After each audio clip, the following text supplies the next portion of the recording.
Hey Pathpointers, here's how you can utilize mix and match quoting.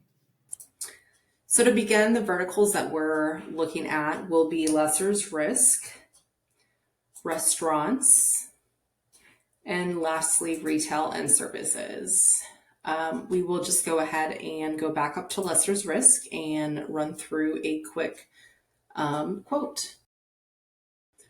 So I went ahead and went through the general information, got this all pre-filled with just some fun fake information. As you go through each individual step, this is your last step here. Once you get here, you can add any additional information before you hit next, which will allow you to review your submission. Everything looks great. We're good to go. And so I'm going to go ahead and hit markets. When you come out here to markets, just make sure that they are all selected. They're already pre-filled to run with all of these carriers. If you unselect, basically that carrier will not, see if they have quotes for you. So just make sure that they are all filled in. And once you have that, go ahead and hit submit. Now, as it processes here, I already have it pulled up here. So I am going to see what carriers have to offer out here.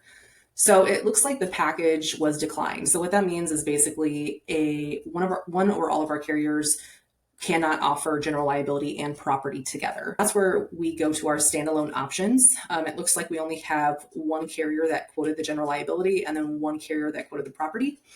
And so when we talk about mix and match, this is what we're talking about. We're talking about focusing on the alternative standalone options and selecting one quote under general liability and one quote under property. A thing to note is if, for instance, say Nautilus, say they also gave us a property, which is not currently here, but say there is, I would not be able to select a standalone option of Nautilus for general liability and then also property. They would have offered a package for me, so that's what I would have to go with. But since these are two separate carriers, I can go ahead and actually select both of these to move forward. So I will just hit continue. And what this will do, this will show that I have selected one for general liability and one for VAVE, and then I'm going to hit continue to subjectivities. As I continue to, we'll have to sign two separate ones, one for general liability, and then the other is property.